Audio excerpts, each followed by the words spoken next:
पाली जिले के तखतगढ़ के रहने वाले चंदनमल सोनी कस्बे में सोने चांदी का पारंपरिक व्यापार ही करते थे।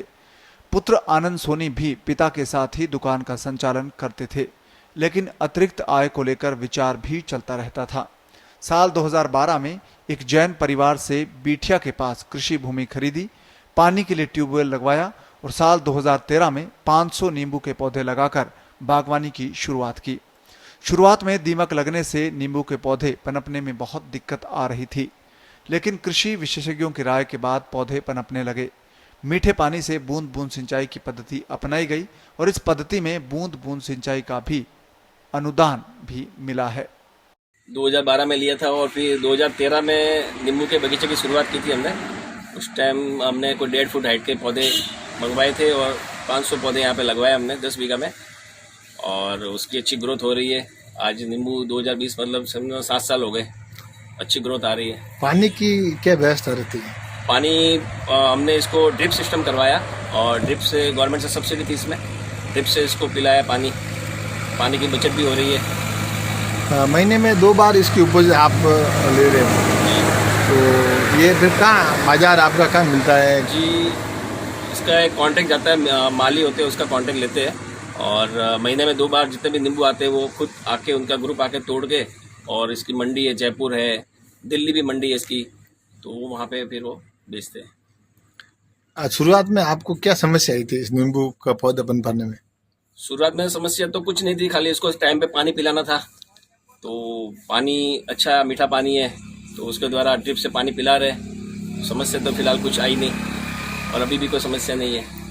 दीमक वगैरह तो नहीं लग पाई थी? बिल्कुल, दीमक की समस्या इस जमीन पे है, तो इसके लिए हम फिर वो क्लोरो कोई आते केमिकल दवाई उसको ड्रिप द्वारा पानी पिला रहे, उसमें दवाई जाती है, तो उससे दीमक की समस्या नहीं हो रही है। ये खेती के प्रति आपकी रुचि कैसे बढ़ी? बस पापा जी का शौक था और उसके हिसाब से फिर ये फार्म हाउस लिया, तो उसके हिसाब से फिर वो बगीचा लगवा दिया, तो शौक भी बढ़ता गया उसके साथ में। आनंद सोनी की शिक्षा हायर सेकेंडरी तक है। सोनी ने बताया कि 2004 में पढ़ाई को विराम देकर पिता के साथ दुकान पर बैठने लगे। दुकान के साथ कोई नया काम करने के लिए ही खेती की राह चुनी। बीते 7 साल से हर साल 12मासी नींबू के पौधे लगाकर आय को बढ़ाया है। एक महीने में 2 बार पक्के नींबू तोड़कर दिल्ली और जयपुर बेचने के लिए भेजते हैं। तखतगढ़ कस्बे के खेड़ावास के रहने वाले चंदनमल सोनी अतिरिक्त आय का कुछ हिस्सा सोनी परिवार की ओर से धर्मार्थ भी खर्च किया जाता है। बगीचे से होने वाले आय में से बेरे के बाहर प्याऊ, यात्रियों के लिए विश्राम घर और पशुओं के लिए चारे आदि का इंतजाम भी करते हैं। पाली जिले के सुमेरपुर उपखंड क्षेत्र का बीठिया गांव वैसे तो मीठा पानी से प्रसिद्ध है, और इस क्षेत्र में नींबू, पपीते सहित अन्य सब्जियां भी नियमित रूप से किसान ले रहे हैं।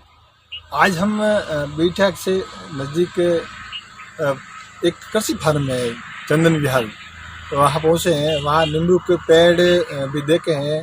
नींबू के पेड़ के प्रति कैसे रुचि बढ़ी, इसको लेकर हमने कृषि कार्य करने वाले आनंद कुमार सोनी, जो पापा जी के साथ दुकान के साथ साथ खेती का भी काम देखते हैं, उनसे हमने जाना कि भाई नींबू की शुरुआत में आपने फसल कैसे बोई, इनके प्रति कैसे लगाव रखा। तो उन्होंने ये बात बताई कि शुरुआत में पापा के साथ में जब मुझे खेती के प्रति रुचि थी तो 2012 में मैं अपने खुद की कृषि भूमि खरीदी थी। बाद में खुद का एक ट्यूबवेल भी करवाया, और उन्होंने कहा कि जब ये खेती नींबू की करे तो ये बगीचा रूपी होगी और हर वर्ष इनकम देगी।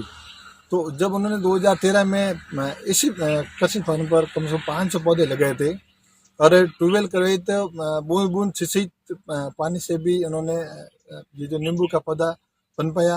शुरुआत में दीमक की थोड़ी समस्या आई थी, बाद में ज्यों ज्यों उन्होंने उपचार भी किया और नियमित सार संभाल के बाद जो ये नींबू है आज महीने में 2 बार उनकी इनकम, साल में 3 लाख से भी ज़्यादा इनकम उनको मिल रही है।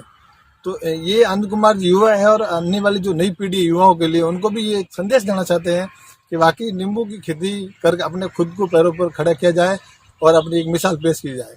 मांगीलाल मांगलिया।